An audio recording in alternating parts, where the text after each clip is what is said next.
Suppose శ్రీరాముడు theatre తీసుకున్నాం, దానికి 4 లక్షలు రెంట్.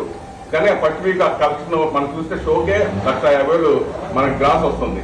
సో ఆ పరంగా తీసుకుంటే ఫస్ట్ వీక్ టోటల్ కలెక్షన్ చేసుకుంటే మనకు 30 లక్షలు 40 లక్షలు వస్తుంది.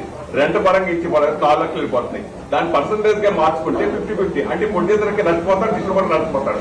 ఫస్ట్ వీక్ ఎందుకు అలా చేస్తాడు, ఎంత పర్సంటేజ్ చేస్తాడు? అట్లా 50-50 ఎవరి పరమ్మా అదే ఉంటే అది డిస్కషన్ వస్తుంది. ఆక్యుపెన్సీ మీద పర్సంటేజ్ ఉంటుంది.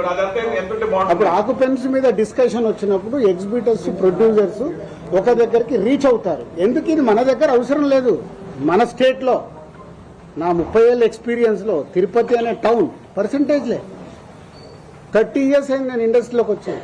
30 ఇయర్స్ నుంచి తిరుపతి పర్సంటేజ్ ఒక సినిమాని బట్టి. ఇప్పుడు పెద్ద సినిమా ఉందనుకో 25-75 ఇస్తారు. 75% డిస్ట్రిబ్యూటర్కే ఇస్తారు. బిగ్ ఫిలిం ఉంటాయి. అట్లా సెకండ్ వీక్ వచ్చే వరకు మారుతూ వస్తుంది.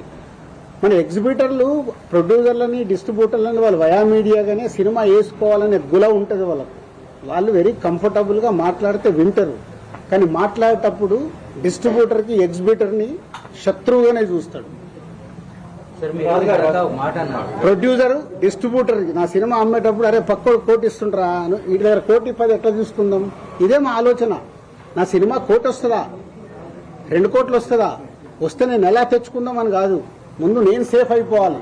ఎంత సేఫ్ అవ్వాలి అనే ఆలోచనలతోనే ఇవి సమస్యలు. చాలా కాలం నుంచి, చాలా సంవత్సరాల నుంచి థియేటర్స్ నష్టాల్లో నడుస్తున్నాయి మాట ఎక్కువ. నష్టాల్లో నడుస్తున్నాయని కాదు, వర్కౌట్ అవ్వట్లేదు. అంటే వర్కౌట్ అవ్వట్లేదు. కోవిడ్ తర్వాత ఇంకా ఎక్కువైంది. మనం కోవిడ్ తర్వాతే మారిపోయింది. అయినా సరే ఈ రోజు మార్కెట్ లో ఒక థియేటర్ లీజుకి ఇస్తే ఎందుకు ఇంకా లీజ్ ఎందుకు నష్టానికి ఎందుకు వ్యాపారం చేస్తున్నారు మీరు కానీ ఇంకొకరు కానీ ఇంకొకరు? నష్టానికి కాదండి. ఇప్పుడు వాళ్ళు ఏంటి, థియేటర్ వాళ్ళు ఇప్పుడు 250 సింగిల్ స్క్రీన్స్ ఉన్నాయి. ఓకే, వాడు నడవకుంటున్నా కదా సార్ నాతో అవ్వట్లేదు, నేను మూసుకోవాలా, మీలాంటి వాళ్ళు ఎవరన్నా గ్రూప్ లో నడుపుతారా? ఒకటి అందరు ఒక క్వశ్చన్ వేసుకోండి. 10 ఏళ్ళు అయింది, 10 ఇయర్స్ వెనకకెళ్ళి చూడండి. ఏపీలో, తెలంగాణలో ఎక్కడన్నా ఒక సింగిల్ స్క్రీన్ థియేటర్ కట్టారా? ఎందుకు కట్టట్లేదు? ఎందుకు కట్టట్లేదు? అందుకే వర్కౌట్ అవ్వట్లేదనే కదా. మళ్ళీ మీ అందరికి తెలిసింది ఒకటే, నా బ్యాలెన్స్ షీట్ ఇస్తా, మీరు వస్తే నా కంపెనీలో బ్యాలెన్స్ షీట్ ఉంటుంది, 5 ఏళ్ళది బ్యాలెన్స్ షీట్ తీసుకొని చూడండి, ఏమవుతుందో తెలుస్తుంది. ఇందాక అన్నాను కదా, పాము పడగే కాటు.